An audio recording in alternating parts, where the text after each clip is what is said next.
People commonly say that 518 is a taboo subject.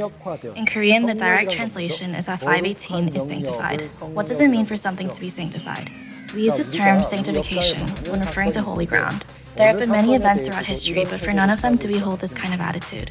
Even the March 1st movement of 1919, as it approaches its 100th year anniversary, as well as the April Revolution of 1960 and June struggle of 1987, generally seen as successive events, are not met with the same "how dare you have a different position" defensive attitude that regards the events of May 18, 1980.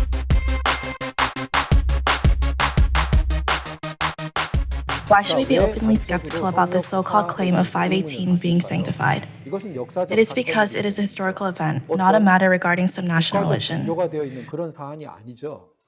We should be skeptical as to why a historical event is being idolized and treated as something taboo. Now, what kind of attitude falls under idolization? Predominantly, what kinds of legislative initiatives continue to be put into action? We should publicly question 518 and denounce the overarching attitude of idolization that surrounds it. This is not the first time a law has been proposed that allows the prosecution of an individual who slanders, diminishes, brings down, or otherwise negatively appraises. In fact, this has been a continuing occurrence ever since a couple years ago. Though there have been many events throughout history, for not one of them do we hold such an attitude of defensiveness.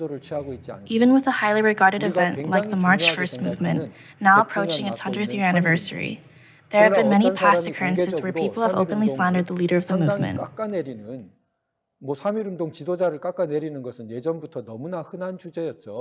How is it even conceivable that opening a public hearing and presenting your historical research can lead to an initiative proposing criminal punishment? The Korean War, in terms of magnitude, casualties, and other, is of tremendous impact.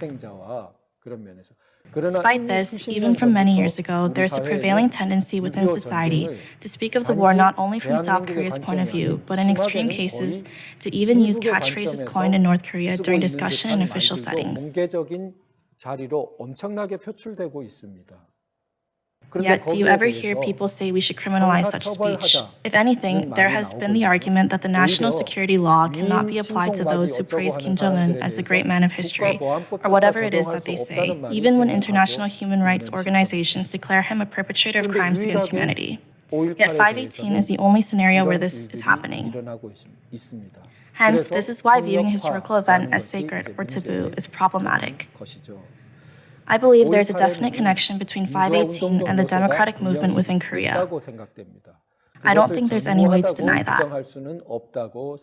To put it more clearly, no matter how you look at it, it has to be part of the free democratic movement. However, we can't say 518 was entirely just a free democratic movement, which should fully align with South Korea's constitution, because there were aspects that promoted a people's democracy. There are simply too many inexplicable elements, incidents, and untold truths about 518 that cannot be exactly reconciled with the ideas of the free democratic movement.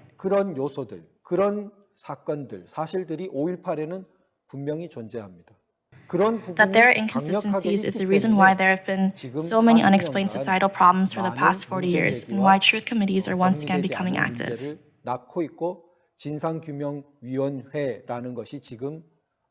다시 공적으로 활동하려고 했던 것입니다. To begin with, my first argument scrutinizes the prison raid. The storming of the Bastille during the French Revolution is a well-known historical event. Attacking and capturing a prison are two key actions in overturning a political system. What does it have to do with the free democratic movement? Did the people actually attack the prison? Was the 518 prison raiding a minor conflict? Supreme Court investigated the matter and ruled that it was not just a scuffle.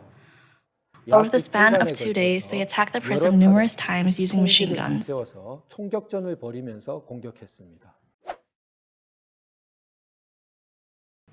Secondly, there are dozens of coordinated robberies throughout Gwangju. To explain the situation leading up to the robbery, we don't know how they received the information, but early on the morning of the robbery, a large group of people lay hiding just inside the city entrance to ambush an approaching group of military leaders riding around 20 military jeeps, which was likely quite a large number of personnel.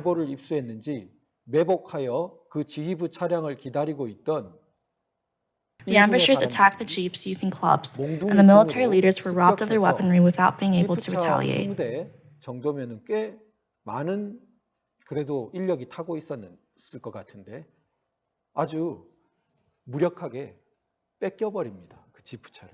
그러니까 The organization of the ambushers was not that of everyday people. 보통 수준이 아닌 거죠. A group of unarmed people ambushed and robbed highly trained military personnel who were serving directly under the chief commander. 그걸 총도 가지지 않은 사람들이 습격해가지고 지프차를 다 뺏어버린 거예요. This is a historical fact. Where did the ambushers go riding these stolen vehicles? As if it had been planned in advance, they headed to a factory owned by Asia Motors, an automotive supplier that manufactured military armored and transport vehicles. There, they joined up with other members who had taken various routes and raided the factory of dozens of military armored and transport vehicles. 군용 차량 수십 대 트럭도 몰고 나온 겁니다.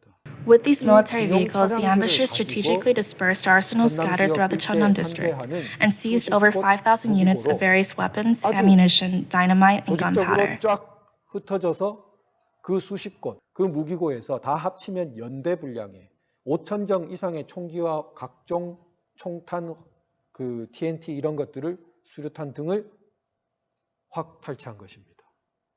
This whole occurrence happened within a single day. 하루나절도 걸리지 않았어요. Starting with the ambush in the morning to the arsenal robberies in the evening, they managed to acquire a huge collection of weaponry before the sun had even set in the sky. 확 거친 것이 아침에서 날지기 전이라고요.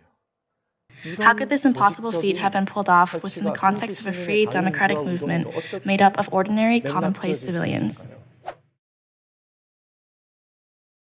Thirdly, though the government army's weapon of choice at the time was the M16, death by carbine rifle was shown by post-mortem reports to be the overwhelming cause of civilian deaths. 구식총인 카빈총에 의한 사망 원인이 많은 겁니다. This is a detail that has been clearly documented in historical records as autopsy results reported by doctors working at the Cheonnam National University Hospital at the time. 이게 사망 원인은 의사들이 부검을 해서 부검 기록을 남기죠. 그리고 그 부검 기록은 상당 부분 지금 역사 유물로 보존되어 있는 것으로 알고 있습니다. Now, more than a decade later, these doctors have testified at past hearings that they were not under any external pressure from authorities and can thus attest to the accuracy of their autopsy reports. It is thanks to these fastidious historical documents that we can reinvestigate the truth of 518. 사망 원인을 기록했다고 증언했습니다. How do you differentiate between a carbine rifle wound versus an M16 wound? 이제 군대에선 유명한 이야기인데요. This is a well-known fact in the military, but all rifles issued after the M16 shoot bullets that exit the muzzle in a spiraling motion. 빙빙 돌면서 나가게 설계되어 있습니다. In other words, the bullet does not just fly straight, but actually spins as it travels through the air. What happens when it comes into contact with the flesh or any other material? Like with a drill, there is a significant difference in size between the entry and exit point of the bullet wound. Therefore, it is easy to distinguish between wounds inflicted by a spiraling bullet as opposed to one that does not spiral. This is how medical examiners can ascertain if a person was killed by an M16. However, there are nearly no reports of gunshot wounds by an M16 being responsible for the casualties of 518, which raises many questions.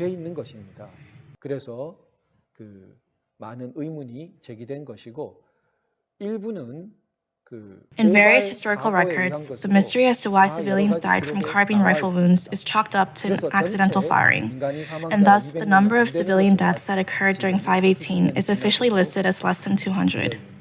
This has remained the case for the past couple decades, but is a detail that we must reinvestigate and determine the truth on. There is more disinformation out there besides these, but today I chose to talk about these three main examples. If even only for the sake of national unity, we must uncover the truth and correct misconceptions about the events of 518.